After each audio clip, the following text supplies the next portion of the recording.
This is Drive Time, weekdays from 5. On BBC London 94.9.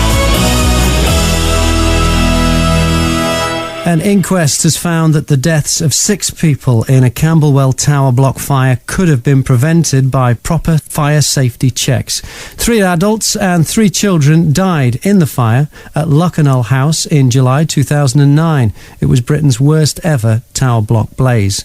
And today, an inquest jury have criticised the owners, Southwark Council and the fire and rescue operation.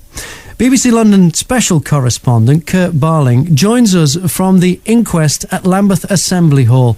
Good evening, Kurt. Hiya. Can you explain the main findings of this for us? Well, look, the narrative verdict of a jury is a very long one, and they have to give a long explanation of what they consider to be the facts that led to the death of all 6 people. In brief, they said that the Southwark Council did not maintain the tower block to proper fire standards. As a consequence, when the fire broke out, it spread too rapidly. That's the first point. The second point is that even though rescue services arrived and acted in a timely manner, the jury found that they did not sufficiently prioritise targeting the flats where individuals were trapped. Kurt Barling, thank you so much. BBC London 94.9. Can aircraft noise affect a child's education? A University of London study has found that kids who live under the Heathrow flight path are suffering 2-month delays in their reading development. A local council claims youngsters have put up with continual disruption, which would only get worse if there was a 3rd runway. Let's speak to Councillor Colin Eller, who's the environment spokesman for Hounslow Council. Evening, Councillor. Good evening, Graham. Now, Heathrow Airport do pay for double glazing and soundproofing in people's homes and schools already, don't they? They do to a certain extent, yes. For I think about 10 years now, they've started a programme of soundproofing our schools. They certainly haven't soundproofed all of them, but we do thank them for their generosity in the works that they have done. There was a pilot scheme running. Is that still running? There was a pilot scheme running, which was initially the money we got was from the fines on aircraft, but it has actually broadened out and it is a little bit more comprehensive now. But as I say, there's about 40 of our schools under the flight path affected to differing degrees. Not every school is soundproofed, and not every school, for example, has air conditioning, which means that they can keep their windows closed during the summer. And this delay in their reading ability that's been measured, saying they're behind by 2 months, how has it been measured? That's a good question. I think you've got to ask the University of London. I'm not an academic, but I would imagine they would have measured children's development, and they would probably find that the children in the noisier schools, their development lags behind. But again, I think I'd refer you to them as to their methodology. What would you like to see happen then? Well, we would like to see Heathrow be better, not bigger. We would like less noise, and I don't know how that's going to be possible. There certainly have been some advances made in terms of a little bit quieter aircraft, because an aircraft, even the quiet ones, are still quite noisy, but certainly better soundproofing in the schools. You mentioned earlier that residents get soundproofing. They don't get very much soundproofing. It's not a very generous scheme, so our young people are woken up very early in the morning, sometimes 4:35 in the morning, by planes going over their bedrooms. You know, they have to suffer the noise persistently every 90 seconds in the classroom. We would like to see less of that. We would like to see better soundproofing and you know, less night flights, because then maybe our kids will get a bit more sleep at night. Do you think maybe the council should legislate for that? Well, we can't. It's not something that we can legislate for. I mean, even building regulations don't allow us to insist that that houses are soundproof effectively. There is no legislation that we can use. There is European and there's national legislation that limits the number of flights going in and out of Heathrow, that limits the number of night flights, but this is not something that we have in our gift, unfortunately. Since this report came out, have you had a response from Heathrow Airport? No, I haven't talked to Heathrow. I've had a good response from BBC, I must say that, because I did a little broadcast earlier on for tomorrow's TV, so I think your response has been better than Heathrow's. Councillor Colin Eller, who's the environment spokesman for Hounslow Council. Good to talk to you. Thanks for your time this evening, Councillor.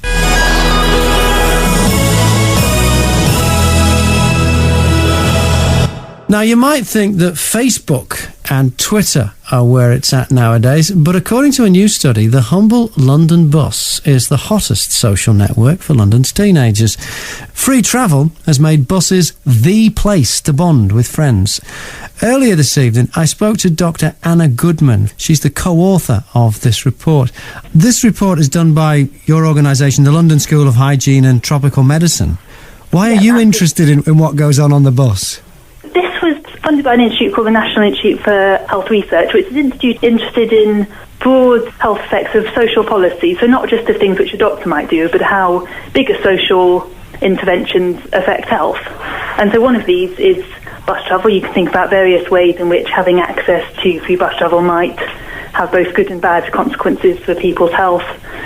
Think about maybe getting extra trips, so maybe you're being more active because you're getting out of the house, or less active because you're getting a bus instead of walking, the ability to explore London and kind of feel a sense of citizenship and engagement, which we've talked about in this study, social and mental well-being, perhaps, and be able to, be connected and be part of your social network and also connect to the capital. So it's all these elements that the broader study is interested in looking at, with a view to guiding social policy on either the benefits and potential problems of bus travel, and particularly this policy of free bus travel. Yeah. Could the kids be leading the way here? Because adults on the bus don't tend to talk to anybody. I mean, it's difficult to make eye contact on a London bus. Yes, I think that is a very striking difference between adults and young people, is because young people, it's usually people they know that they talk with, but because they do travel in a group, then that's, it's different. It's a site of socialisation. I'm not sure. I think that... Do you ride the bus, Doctor? I do. I do sometimes. Is it a social experience for you?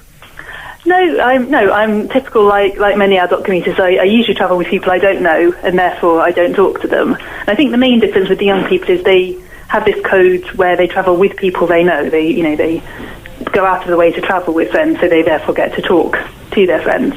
Dr. Anna Goodman from the London School of Hygiene and Tropical Medicine. It's 6 minutes to 6. I'm Graham Mack. It's BBC London 94.9. More reaction now on the inquest verdicts from the Lakanal house fire. It was a flat fire, the worst tower block fire in British history. 6 people died in the blaze in 2009 in the Camberwell Tower block. I'm joined now by Harriet Harman, the MP for Camberwell and Peckham. Good evening, Harriet. Good evening. Your reaction to the verdict? Well, first and foremost, our thoughts once again are with the families of those who died. 3 women and 3 children died, and what was so tragic about the inquest verdict is it was clear that these deaths could have so easily been avoided. They should never have happened. Does the government need to do more to make sure that buildings are up to spec for fire safety? Well, I think, we've all got to really think about our responsibilities on this. The council, the fire service, but also, me as the local MP, we were in government at the time and we were responsible for the inspection system for fire safety, which clearly was so woefully inadequate and has cost these people their lives. There's a call for sprinklers to be retrofitted in old blocks of flats. Should that happen? Well, absolutely. If that's what the coroner has said, that at the moment there's a rule that new buildings have to have sprinklers, but clearly existing buildings, she's saying, need sprinklers as well. What's the most important thing for us to do now, the most important lesson learned? Well, I think not to have everybody pointing the finger at everybody else and all passing the buck and apportioning blame and saying that was then, it couldn't happen now. I think, we've got to feel that with 6 people losing their lives totally unnecessarily, we have all got to work together, and I include myself in that, as well as the council, the fire service, the current government, so that we don't point the finger and apportion blame, but we actually do an overhaul of fire safety in tower blocks. Harriet Harman, the MP for Camberwell and Peckham. Thanks for your time this evening. Thank you. Joining me now is Councillor Ian Wingfield, Deputy Leader for Southwark Council. Good evening, Graham. Pretty damning this for the council. Extremely damning. Can you explain why the fire safety checks weren't thorough enough? Well, in common with other local authorities, when the power was transferred in terms of the regulations in 2006, I think a lot of local authorities were quite slow in the take-up of doing their fire risk assessments. One of the things that has come out of this tragedy is the fact that we've completed now all our fire risk assessments for our high-rise blocks. Over 4,500 have been done, and we've also invested nearly £50 million in fire safety works. So whose responsibility was it back then to make sure that tower blocks were safe? Well, the findings from the inquest go back to the 1980s. Before 2006, the responsibility lay with the fire brigade, as I've just indicated, from 2006. But as the owners, it was you that you decided which contractors carried out the work. Well, quite so. And then presumably you'd have to inspect the work, and presumably the work was inspected. Yes, and the fire brigade were the people who gave the authority in terms of the fire risk assessments at the time. So everything was compliant as far as we were aware with the regulations. The wrong materials were used for some improvements in the block.